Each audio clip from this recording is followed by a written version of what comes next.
Madam खरं काय कारवाई झाली? लोणीकंद पोलीस स्टेशनच्या हद्दीमध्ये तुळापूर परिसरामध्ये इथं एक मध्यरात्री एक पार्टी सुरू आहे आणि ती परमिशन शिवाय आहे, अवैध पद्धतीने आहे अशी माहिती पोलिसांना मिळाली होती. त्याच्यावरून या ठिकाणी कारवाई करण्यात आलेली आहे. इथे अशा पद्धतीच्या कारवाईच्या दरम्यान परिस्थिती होती की 100हून अधिक मुलं मुली आणि इथले सगळे ऑर्गनायझर्स या ठिकाणी होते.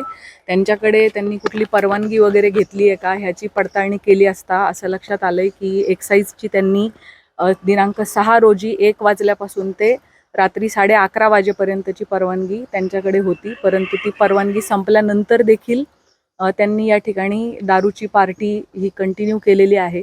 त्याच्यामध्ये काही इसम हे वयवर्ष 21च्या आतले असण्याची संभावना वाटते. आम्ही त्याची तपासणी करून घेत आहोत आणि या प्रकरणी हा व्हेन्यू ज्यांनी उपलब्ध करून दिलेला आहे त्याच्यात काय रोल आहे, त्यांनी अशा रीतीने 11:30 पर्यंतची परवानगी असताना पुढे ही चालू आहे पार्टी ह्याची त्यांना कल्पना असतानाही त्यांनी ती सुरू ठेवली आहे का ह्याची पडताळणी सुरू आहे. ऑर्गनायझर्सनी याच्यामध्ये त्यांना दिलेल्या परवानगीचा भंग केलेला आहे. त्याच पद्धतीने जे मोठ्या प्रमाणात लिकर इथं सापडलेलं आहे, लाखांमध्ये त्याची किंमत आहे. एक्झॅक्ट कॉस्ट आता एक्साईजकडून आम्ही काढून घेत आहोत. सो हे विक्री करणाऱ्या विक्रेत्याने कोणते नियम भंग केले आहेत त्या दृष्टीने तपास चालू आहे. त्यामुळे BNSचे कलम 223, 270, 3(5) आणि 292 याप्रमाणे गुन्हा दाखल करण्याची कारवाई सुरू आहे.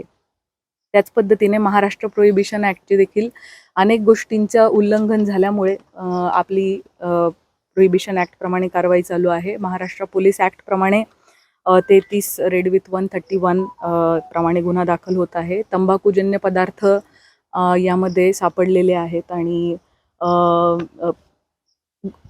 पॉट्स पण सापडलेले आहे, शिशा पण सापडलेला आहे. सो त्या दृष्टीने आपला तपास पुढे सुरू आहे आणि आपल्याला NDPSची स्मॉल क्वांटिटी देखील या ठिकाणी मिळालेली आहे. त्यामुळे या सगळ्या कलमांतर्गत आणि कायद्यांतर्गत पोलिसांचा तपास सुरू आहे आणि गुन्हा दाखल होण्याची प्रक्रिया ही सुरू आहे. गांजा असेल, त्याच्यानंतर MD असेल, असे काही हिरोईन वगैरे असे काही अंमली पदार्थ कोणते आढळून आले? अजून आपला सर्च सुरू आहे. आतापर्यंत आपल्याला स्मॉल क्वांटिटी गांजाची सापडलेली आहे. धार्मिक स्थळ खरं तर या ठिकाणी या गावामध्ये आणि अशा ठिकाणी वेळोवेळी खरं तर अशा पार्ट्या होतात असं स्थानिक नागरिक सांगतात. मात्र याकडे पोलिसांचं लक्ष नसतं. आम्ही त्या स्थानिक नागरिकांकडून याविषयी अधिक विचारपूस करू आणि पोलिसांचं अशा पद्धतीच्या सगळ्या अवैध कृतींवरती लक्ष आहे आणि पोलिसांची सातत्याने कारवाई सुरू आहे आणि सुरू राहील.